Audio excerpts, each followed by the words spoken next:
Dawn of the flexisexual. Here you are. You see, this is a light-hearted one. Dawn of the flexisexual. Oh, how we're going to have fun here. The new word for the woman who refused to play it straight, right? And it's from the Mail Online. It's been awfully good introducing an awful lot of this stuff. And then they go into the usual stuff about celebrities, so we get them to, oh yeah, I remember that one. First there was that infamous onstage kiss between Madonna and Britney Spears. Madonna's the one who used to grab her crotch and stuff as well. And then it says, then Katy Perry sang that she's kissed a girl and she likes it. Now a new word has been coined for the growing number of straight women who flirt with bisexuality. It's called flexisexual. Right? It refers to people who have a sexual preference but refuse to be bound by it. See, they're avant-garde, they're cutting edge, you see, they're rebelling, you see, that's it. The old stuff that they used too with Bernays, teaching them to rebel. And putting themselves in a bind by doing so is very clever. And it seems heterosexual women in their 30s and 40s are leading the trend. There you go. See, they've watched much music and music television and so on than anybody else and read more celebrity stuff than anybody else.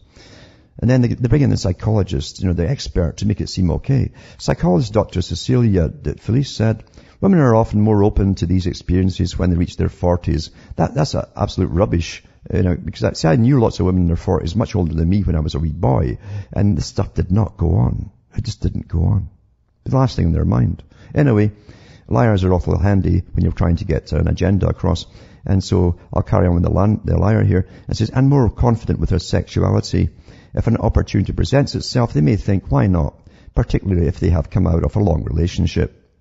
Hollywood actresses Angelina Jolie and Drew Barrymore, both 35, have been open about being attracted to women and having flings with them. What's it called? A fling, a flexisexual fling.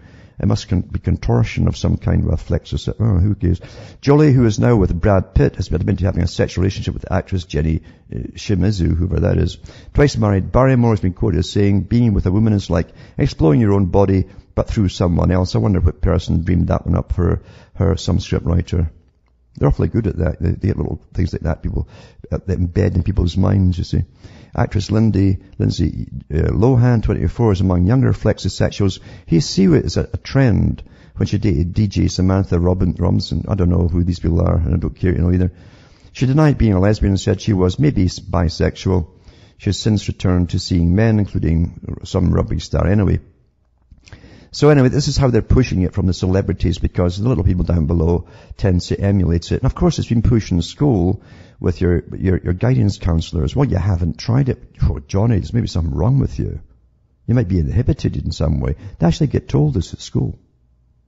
Of course it's not an agenda. I'd be paranoid to think it was an agenda, wouldn't I? Oh, it just happens out the blue. Just like the sudden obesity that we all got just happened out the blue. No one saw it coming, Especially of all those guys that are in charge of your food. Back with more after this break.